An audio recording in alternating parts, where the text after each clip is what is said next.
In this video, we're going to look at mapping entities to relations.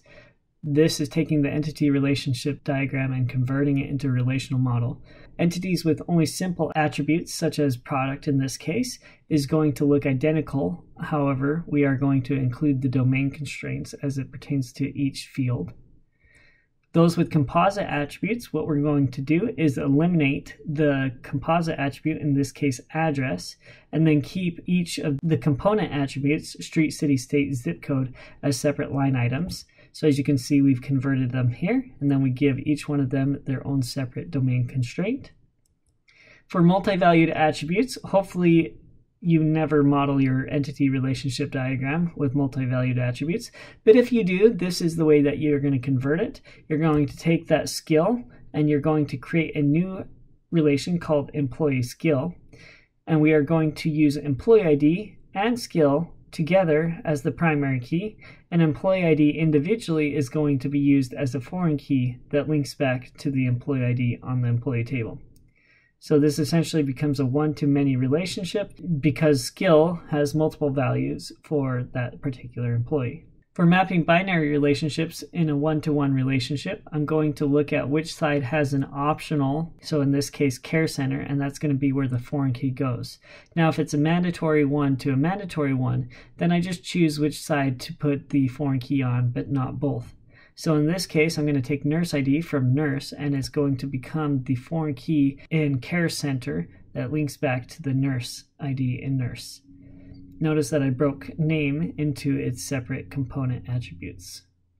In a one-to-many relationship, I'm going to look at the one side, grab the primary key, and then move that over as a foreign key on the many side. So customer ID would then become a foreign key on the order relation, and the customer ID then links back to the customer ID in the customer relation. In a many-to-many relationship, hopefully you don't have a many-to-many relationship, because in an entity relationship diagram, you should have modeled an associative entity.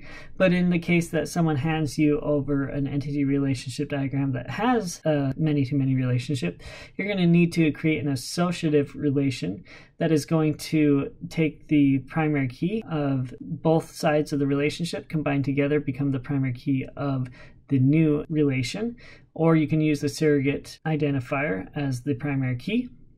And then we're going to assign all the domain constraints to each one of these fields in our relational model. For mapping associative entities where there is no identifier assigned, so in order line there is no identifier, what we're going to do is we're going to just take order ID and product ID and their relations and bring them into the many side, which is order line, as together the primary key. So order ID and product ID together are now the primary key, and they are also individually foreign keys that reference the original entities that made up the relationship in the first place. And then we assign all the domain constraints where applicable.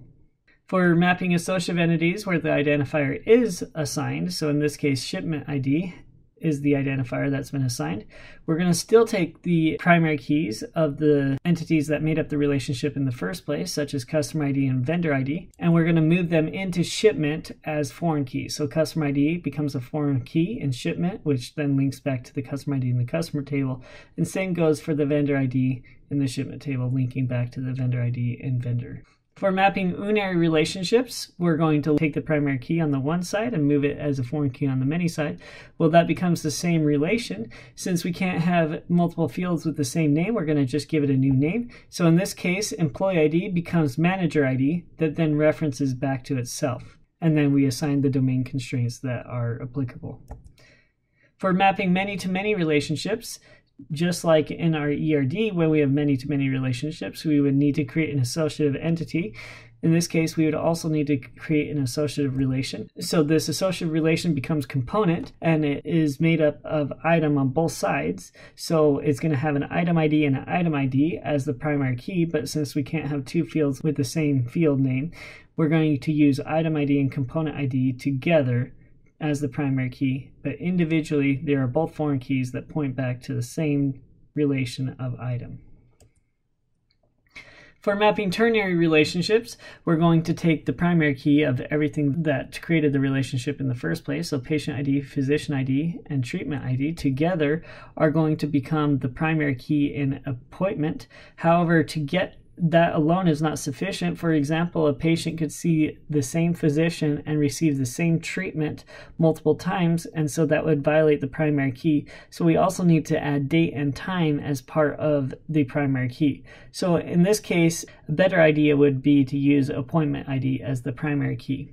But still, patient ID, physician ID, and treatment ID are always going to be foreign keys that point back to the respective relations, as you can see here.